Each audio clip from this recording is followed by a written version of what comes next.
Hi, today we are making egg bites. These are super easy to make. Sometimes you get them at your favorite coffee shops. I'm gonna show you how I make them, basically with like 4 ingredients. You can totally maximize the flavors based on what you have on hand, but we're gonna make them really simply. So you're gonna use your blender, and I've also got my oven preheated at 350 already.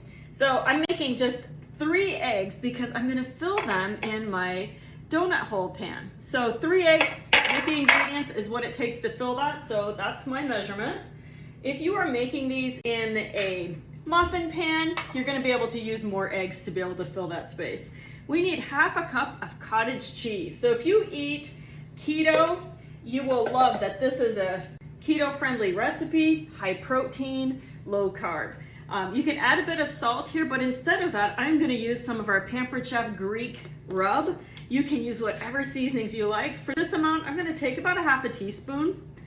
And I am going to skip salt because I think there's enough salt in the cottage cheese. You can certainly add some on top after if you like. All right, just a quick mix in your blender. Go ahead and I'm gonna use the custom blend setting on 3. All I really wanna do is whip it up.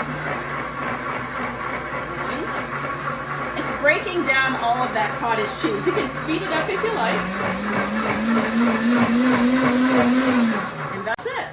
All right, now to make portioning this into your donut hole pan a little bit easier, dump your egg mixture into a prep bowl. And here's why. It's soft, so it makes it easier to pour into the wells of the donut hole pan. So the blender did make it a little bit frothy, so it's gonna make it kind of like, almost like souffle as you're enjoying it. So let's swap spaces here. Okay.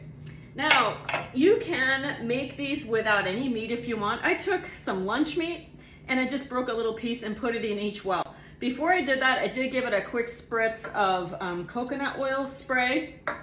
My trick for that is after you spray it, take a paper towel and wipe off the top, and it'll make it easier to clean. Add a little piece of deli ham, cooked bacon, cooked sausage if you want. Just make sure your meats, if you choose to use them, are cooked because this bakes very quickly. All right, you're gonna fill your wells about 3/4 full. You don't wanna go too much because they will dome as they bake. These are great to make on the weekends to prep for the week. And you might even pull out like your brownie pan, your muffin pan, your mini muffin pan. Make a whole bunch of them. You can actually freeze them. They make a quick reheat, good for grab and go, and great for kids too. This is just a perfect little snack even for after school. So in the oven, I do have a pan of water that is in there for creating steam. That's optional, but it will work. Okay, so I'm a little bit short, so here's what you do. Grab a spoon, and we're just gonna steal a little bit from each because I wanna use up all of my wells.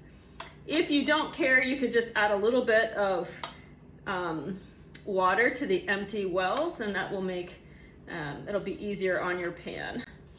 There we go.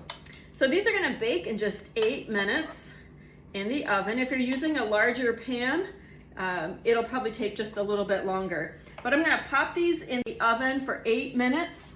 At the end of the 8 minutes, this is what you've got. So when it's finished, just touch them while they're still in the pan. They should feel springy.